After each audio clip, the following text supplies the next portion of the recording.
What's up guys, Tony the Arcade Dad here, and today we have another special video for you guys. We are going to be giving you a lot more, and by a lot I mean a lot more tips and tricks on how you guys can win from Toreba. We have a lot of plays on a lot of different machines, and I am so excited to give these to you. We're going to do it from the computer.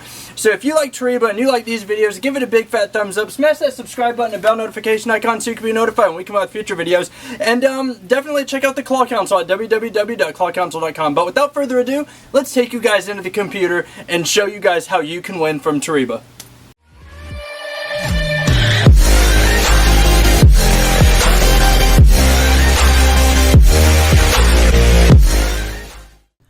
Alright guys, we are now down at the computer and I have all these clips lined up and ready for you guys. So this first one is just an awesome win, and I'm just going to set it up for you guys before we play it, and then I'm just going to let it play through and you guys could just watch what happens. So as you can see, the brown dog is leaning up against that black dog and the claw is hanging down way below where his head is. So I looked at this whenever I came into here and I said, I don't need to try and pick that dog up. I need to see if I could just swipe it with the claw. So I'm going to go ahead and just play this clip, and if you see a setup like this guys and the claw goes way down below the animal, do what I do and you have a good chance of pushing it in.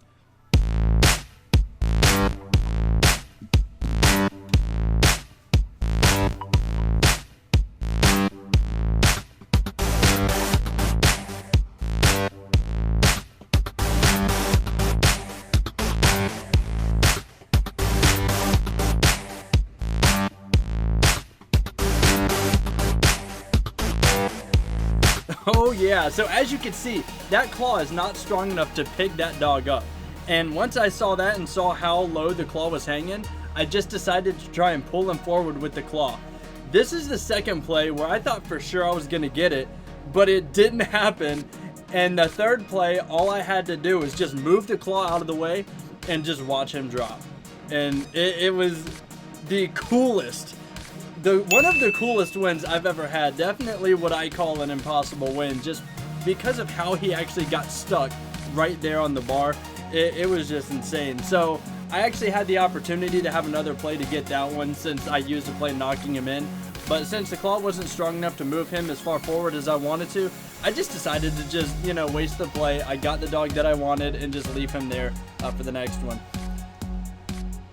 Now, whenever you come across a ping pong ball dropper, and you'll see several examples of this throughout this video, there's several things that I look for whenever I come up to a ping pong ball dropper, especially if I'm working on the one free play that you get per day on Toreba.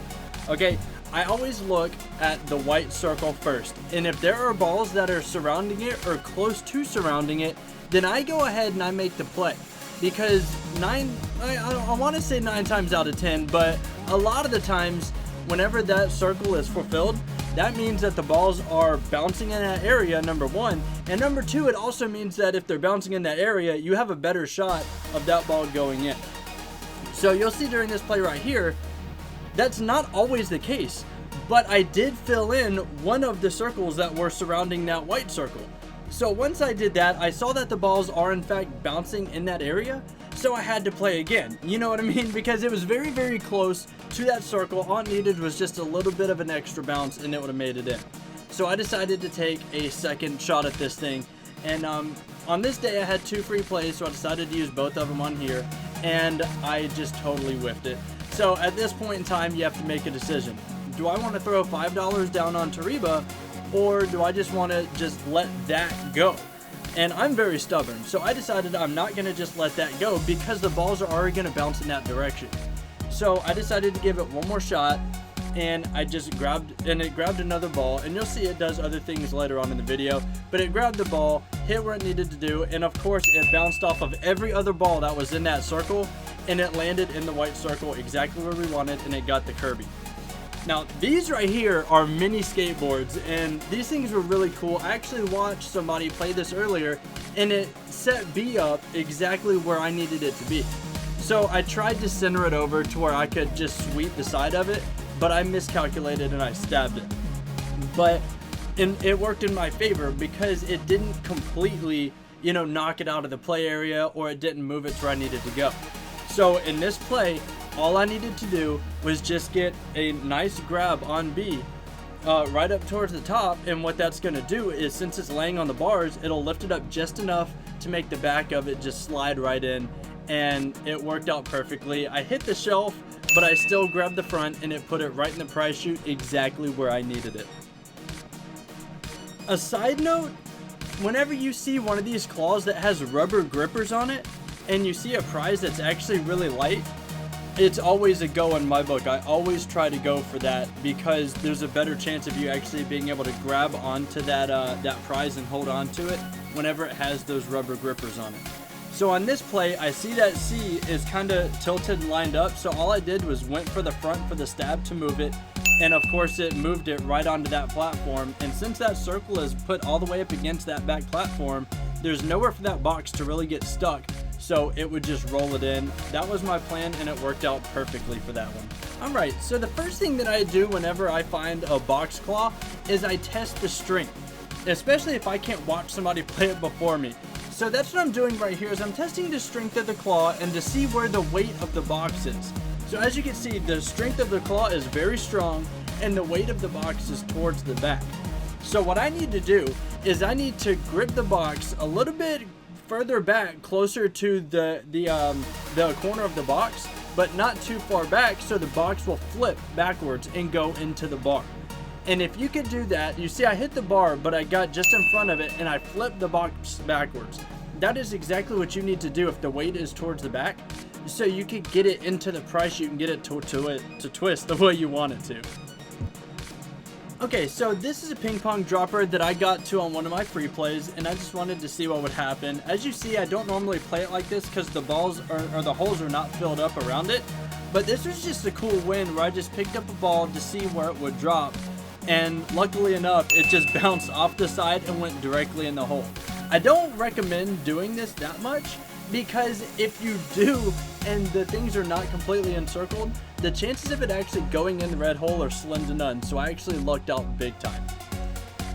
Okay, this one right here is the perfect example of what you're looking for whenever you have a free play and you're looking for a ping pong dropper. As you can see, almost all the holes surrounding that red one are completely filled up, and there's also two balls sitting on top right behind it, so if the ball does bounce that direction, it should go in. Now in this play right here, you can see what happens sometimes whenever you go to a ping pong dropper. Sometimes it just won't grab a ball, but that's totally okay. I always give it at least 2 tries in a row. If it doesn't grab at all those 2 tries, then I normally stop playing it immediately, because that means that the balls are just unreachable. But as you can see right now, this isn't the case, so I go ahead and pick up a ball to see what happens. Now we already know that the balls are going to bounce the way that we want them to, and just like that, it bounced, it hit the ball in the back just a little bit, and it went right into the red hole exactly where we wanted it, and we got the win.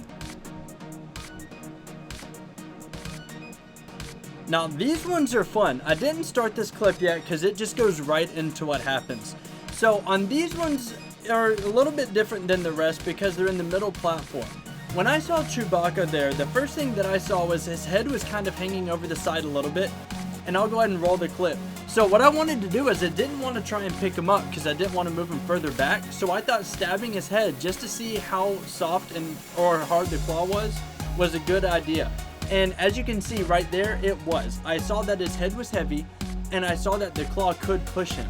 And I saw also that the claw was slightly strong because of the way that it opened up and pushed his head. So I decided that I was going to grab onto that giant head of Chewbacca's and see if I could kind of pull him over to the side. So as you can see, I don't go directly over the middle. I go all the way over to the edge to slide that claw down to the left side of his head to see if we can pull him over more towards the prize chute. And as you can see right here, that was the perfect play. So now, you know, as we know that we can pull him over, his head is completely over the hole now.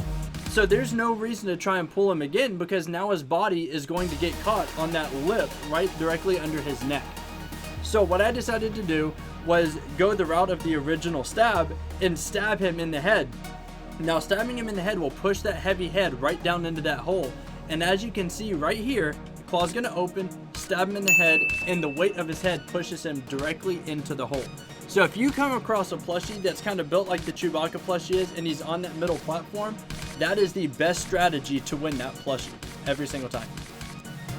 Now, this is another one that I came out with on my free play, and I have no idea how somebody left this like it is right here. This is the perfect scenario if you are looking for a ping pong dropper to use your free play on. This is very self-explanatory. There are no holes left. Now, how that claw balanced both of those balls in it like that is beyond me, but it dropped it perfect and we got the giant eyeball. Now, as you can see, the eyeball did not drop. There is a method to make sure that Toreba gives you your prize. All you have to do is go into your play history where you can watch the clips over again, and at the bottom of the screen you will see dispute. And if you dispute that thing, then if you dispute the video, then you could just select prize confirmation and then just type in, you know, the ball went into the hole, it did not drop the prize. And you can do this at any point in time. It's not just on ping pong ball droppers, but on every type of game. If you win the prize but the prize doesn't drop, then go into your play history immediately. You know, don't try to play again or anything like that, just so you know where that play is, and it should be the play on top. Hit dispute prize and then hit prize confirmation and then submit it, and then I'd say probably within 5 or 10 minutes the Toreba team will review that and they will make sure that that prize shows up in your cart and you'll get your prize. And I'll actually show you this one at the end of the video. So this next clip is another way that you could tell if you want to play on your free play or not. As you can see behind the red hole right here where my mouse is, you'll see that all the back ones are filled up with ping pong balls and they're starting to stack up on the top. This means that these balls are bouncing in the correct direction where we want them to put that prize in the hole. So as you can see, the ball drops, it bounces, and it hits the one that's on top, and it kind of knocked it forward a little bit. That means that that is going exactly where we need it to go, so I definitely want to play that again. Now the front holes aren't taken up, but that's okay because they're going behind the hole. So we go for another grab, and my goal is to get it to bounce in that direction and hit that ball and put it in the hole, or hit one of the back balls. And as you see, it did that right there. It hit that back ball that was on top of the other ones, and it put that ball right into that red hole exactly where we wanted it, and we got the chocolate fountain. Now, I saw this Magnemite right here, and it made me nervous because I wanted this Magnemite plushie the first time they had it out, but then they got sold out. So when I saw they put it in here again, I had to go for it. So of course, the first thing that I had to do was to test the claw to see how I could possibly play this, because you know, these weren't free plays at this point. These are, I just wanted this, so I'll put a couple dollars onto Toreba and see what happens. So the first thing that I did was I tried to go for a lift on the magnet on the back and to see how tight the claw was. Now, I missed it a little bit, but as you saw, the Magnemite rotated ever so slightly, which means that that claw is strong enough to pick it up. So the second thing that I wanted to do was to try and give it a stab, because as you can see, and I'll move myself over a little bit, as you can see, he is already pushed down into the bars. So we went for the stab right behind the magnet, and wow, did that make a huge difference. So I knew at that point in time that I was not to lift that Magnemite plushie up at all. You know, that's not how I'm going to win it. I need to stab it. So I came behind, I stabbed it, and it moved it way forward. And that was perfect placement for this third play. So this time I decided that I was going to try and stab it more along the top and a little bit more to the left, since that's where the big hole is. And you'll see right here, I stabbed it a little bit further back and it put it in prime position. And since the weight of this plushie was more towards the back, he just slowly slid in the hole exactly where we want him. And it took him a couple seconds, but as that claw shook the machine, he kind of went in. Boom, right there. And that right there is a prime example that if you finish a play, always give it about 4 or 5 seconds before hitting the button again, because if the plush is ready to go, sometimes you'll waste a play when it's already going to fall in the first place. So always give it, you know, 4 or 5 seconds before you hit the button to play again. Now, these next two clips are on a day that I had 2 free plays again, and I saw this machine and it looked really cool. So I saw that on the right side, that prize chute is enormous, right? So it told me that that claw is going to reset all the way to the prize chute. So I decided to go for a plushie on my first free play to see how strong the claw was. So it'll just come forward, and if it drops it, it'll still drop it in the prize chute. And that's actually exactly what it did. So I saw the claw was strong, but as you see, it's slowly letting go as the prize gets up there, and as it hits, it just throws them in the prize chute. So I knew one of two things, that claw is going to go all the way to the right and I have to wait for it to do that before I could get the prize, and B, that the claw is really strong. So as you can see, there's two green guys right in the middle. So I decided I was going to try and go for one of them. So I centered it over that one on the left, but something crazy happened. It actually grabbed both of them and held on to them. And the whole time I was like, come on, come on, come on. And it actually took both of them to the prize chute and it gave me the win. Now this next clip is actually a really interesting win. So the backstory behind this one, I actually messed up on this one. Okay, but you can actually see how you can win these if you get lucky. So what I wanted to do was, I saw the rubber gripper, so I wanted to see if I could pick it up. However, I went over too far.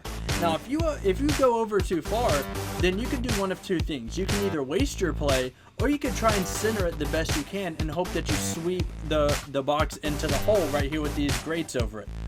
So, as you can see, I actually didn't center it completely.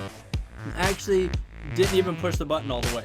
So it's not completely centered, but I decided to try and center it anyway. But the good thing is that claw had those rubber grippers on it, and it was able to actually grip the box down and somehow hold on to it and feed it right into that prize chute, which was so impressive and so satisfying. But as you can see, these ones aren't totally impossible, but what you want to do is you want to try and knock it over towards the hole and then use a second play to sweep it in again. But those rubber grippers, you know, prime lesson learned right there. If there's the rubber grippers on it, there is a chance that claw can pick that prize up and put it in the prize chute. So give it a try. So as you can see in this next clip, the Kirby is right next to the prize chute. He is like right there, but the claw is enormous. So since I know that Kirby is very, very light and he's that close to the prize chute, my goal was to just get the claw to close right at the very, very top of Kirby, so it kind of pushes him forward and into that prize chute. So I'm going to go ahead and play the clip, and we're going to see how this works out, okay? So I got the claw, he's moving over, and I centered it perfectly over the center of him, and then I moved it back towards just along that tipping point of the prize chute. So when that claw grabs, it's going to grab onto Kirby and just toss him right over into the prize chute, and we got to secure the Kirby. So if you have a light prize next to a prize chute, you always want to make sure to try and at least get it to where it can tilt up and over, or just hit the very top of it to where it'll slide right in, and you should be good every single time. Okay, so these are some of my favorite ping pong ball droppers, not because they're easy to win, but because they're just so fun to watch. Now, as you can see on the right hand side, right over here, you'll see that there are balls piled up behind that red one. So you know, once that ball comes down and hits that ramp, it is going to shoot down and go to the back. Now you'll also see that there's balls in front of the red one. So whenever I saw this on my free play, I said, okay, if I calculate this right, then that ball should come off of that ramp, bounce off of the ones in front, hit the balls in back, and get pushed right into the prize chute. So that was my theory, and I decided to give it a shot. So we're gonna go ahead and play the clip, and you'll see that there is a bucket on this arm, which means it's very, very hard to miss a ping pong ball. And usually if there's a bucket, you can also get 2 or 3 in there very easily. But in this clip, I got one. I let it go at the top. Well, it let itself go at the top. It went down, bounced off of those, hit the balls in the back, and it dropped the giant Snoopy pillow exactly how I wanted it to go. So if you come across one of these that has the ping pong ball in the ramp, look for balls that are in the front at the bottom of the ramp, and look for balls that are piled up behind that red circle, and you should be able to get it every single time. If not every time, within 1 or 2 tries, and you won't have to waste a lot of plays. Now these next couple clips are ones that I did. I used one free play and then a couple normal plays. So this is one of the Toreba original plushies that I've wanted for a while. So of course it's reset to new, and the first thing that I wanted to do, because no one else was playing it, was to test the claw to see how strong it is and how I could possibly play this machine. So I always start these by sliding the claw down to get as much leverage as I can to get a pull. And as you saw, I moved him a little bit.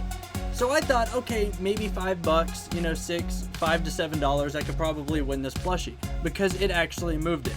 So I decided to stick with the exact same strategy as I did before because it actually worked and it moved it. So I moved the claw over and I slide it down the side, because if you find the strong side of the claw, if you slide it down the side of the plushie, you get the most leverage and it moves the most.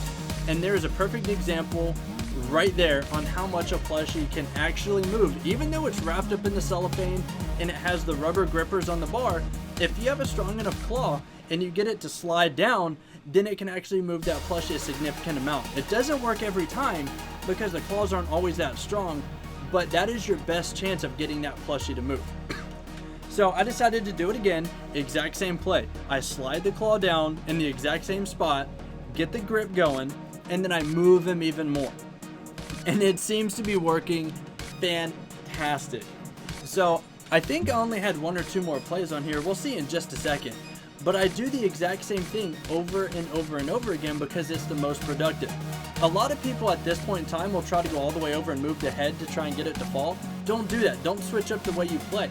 If you do the exact same thing over and over and it continues to work, do it until it doesn't work. And as you see right there, in just a few plays, by doing the exact same thing over and over again, because it worked and I didn't switch up how I did the plays, it worked out and I got the plushie. But the biggest thing to remember is if you're doing something that's working, don't switch up how you're gonna play. So now that I gave you all those tips and tricks to see how you can win, let's go check out and see the prizes that we were actually able to get today. Guys, I really hope you enjoyed those tips, and as always, it is time to go over most of the prizes. I say most because I requested shipping for the last ones actually yesterday. I requested shipping for the Snoopy pillow, the Lucky Dog from the very first video in here, and also the Toreba original plush. Those are all on the way. I requested it yesterday, but let's go over all the other prizes that we got in order that they were in the video. We got the giant Kirby. He was the one that was wrapped up like this in plastic, but we got this guy. He is awesome, super, super huge and super plushy. Let's see what's next. We got the skateboards. We got those 2 guys right here, little mini skateboards. They work pretty well. They're not tech deck quality, but they work pretty well. They're actually really, really cool. And then we got the Disney watch. Actually, I won this one for the wife, and it's a little gold watch with the Mickey Mouse inside of it. It's actually really, really cool. She actually just told me she wants to wear it tonight. Followed by, speaking of Disney, the Toy Story alien that lays down. Got that guy. He's actually really big and soft as well. Just add him to the giant pile of stuff behind me. Followed by the cat right here. Got that one. Followed again by Chewbacca from Star Wars. He actually just came in today. He is super, super soft. I got a couple buddies that are really jealous over that win. Then we got the giant eye off of that crazy ping pong dropper that was totally full. That was just absolutely insane. And look, he's got a little body at the bottom. That guy. He's actually a really, really heavy plush as well. We got the chocolate fountain. You should definitely check the live streams playlist that we have. We do an entire live stream on us testing out the chocolate fountain that we won. It was awesome. Then we got the Magnemite that I just ended up stabbing through the 2 bars. That was actually a really fun one to have. And then we got these guys. As you saw, we got this guy on. That was actually a free play, followed by the 2-for-1 grab of both of these guys. So that was actually fantastic. Then we got the E-box, the box that was the E and it picked it up and flipped it over. This is what was inside. He's this tiny, super soft little dog right here. And that was really cool. And last but not least, we got the tiny Kirby. So I hope you guys had a great time today, and I hope these tips really help you guys, further advance your playing skills on Toreba, and you guys can win a lot of prizes as well. If you had a great time, like the video, give it a thumbs up, smash that subscribe button and the bell notification icon so you can be notified when we come out with future videos. And as always, guys, remember, if you have trouble finding your inner child, it's probably at the arcade. Thank you so much for watching, and you have a fantastic day. Peace.